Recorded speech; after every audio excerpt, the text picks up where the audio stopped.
Hello everybody, and this week I've been having a little bit of a tinker around with Mute Crimson Plus, and I'd like to thank the devs very much in advance for letting me have a review copy of this. Thank you. So with that said, can I please get an intro now?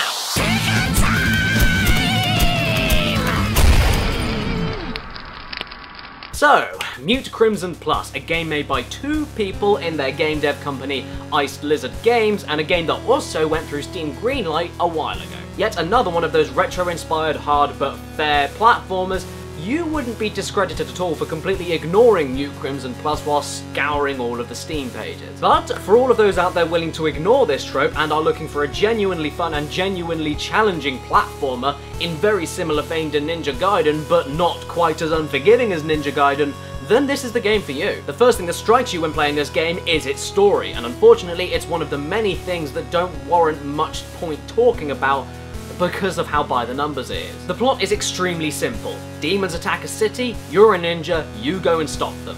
The end. And even though that kind of lack of originality is a prominent aspect as the game goes on, in this case, it's not a bad thing at all because the game has too much fun with itself to give a shit. The cutscenes are written with a tongue-in-cheek edge in a very entertaining and deliberately badly done English kind of translation error, as it were. Even though the devs of this game do speak perfect English because I have been emailing them frequently and they haven't made a single mistake, so this was entirely intentional. And I won't lie, this never gets old in the whole game, through all of the boss character conversations and inner monologues being just hilarious parodies. Even though the whole so bad and so good joke is there, and the fact that it should be unintentional to be so bad is good, even though the intention is there, it's still really well written and really funny, and I've been quoting this game for days after this came out because it is just very funny and very well written and very charming. The art style as well is very striking, with black and white everything apart from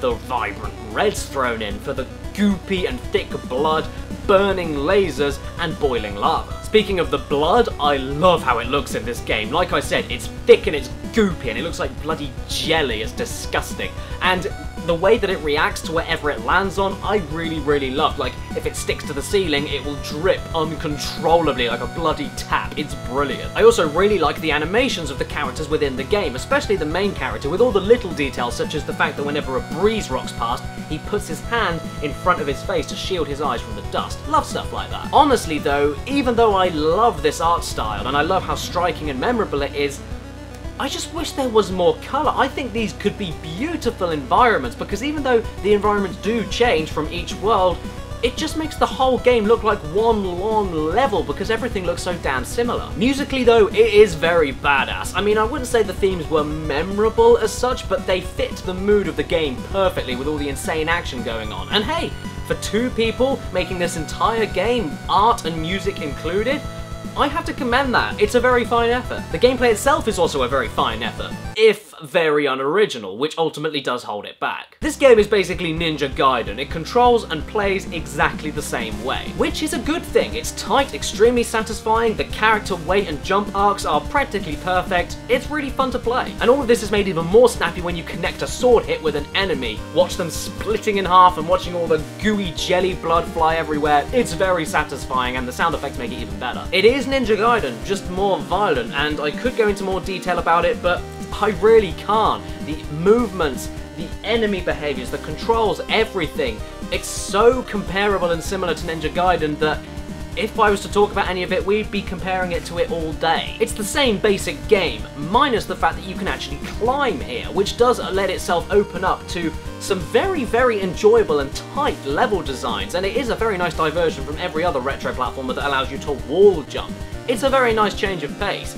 And I gotta say, level design is definitely the best aspect of Mute Crimson Plus. It's very good. Since your character is a Ninja Gaiden kind of guy, yeah, you attack melee exclusively. And even though there's a serious lack of any additional power-ups or additional weapons to find throughout the game, that does actually make it feel much more intense and tightly designed, because of the limitations deliberately at work here. There's no health bar, no additional pickups, just you, a few checkpoints, all of these enemies, and one-hit deaths. And the game takes advantage of this fantastically, giving you some of the most solid and straightforward on-the-nose platforming challenges you could play in any game today, and with the few enemies sprinkled in to throw you the fuck off. It's almost like Super Meat Boy meets Ninja Gaiden if I could think of some kind of mutant hybrid. The game itself is divided into worlds after each boss battle, but there's no loading screens or level select during the game. There is level select, but not during the game. So you'll be finishing each stage one after the other with no pauses whatsoever, and it helps keep the pace up. Each world of the game features a specific obstacle that you have to work around as well, such as World 2 having all this wind everywhere that affects your jumping in mid-air, and World 3 having these disintegrating platforms and lava, and World 4 having laser beams. You get the idea. Again, this sounds very Ninja Gaiden-y. And it is, seriously, the comparisons never end. But I would even argue that Mute Crimson Plus is actually a more solidly designed game than the original Ninja Gaiden, because it gets rid of all of those horribly cheap enemy placements that basically require you to have a special move, and makes all of its levels based around what you can do. That's it, no bullshitting like Super Meat Boy. And I can definitely commend that, even if the boss battles aren't the most amazing. They're 3-hit bosses and they're decently good, and honestly better than anything that you'll experience in any 2D Mario game because of the difficulty alone. But, I don't know, I just didn't like the designs of some of them. Some of them were just bigger versions of the enemies, and some of them, yeah, I don't know, they weren't the most amazingly designed, but they were still fun. I also got occasionally annoyed by the climbing mechanic, even though I really do like it, and it makes you look at every level in a completely different way and allow you to tackle the same platforming challenges in totally different ways.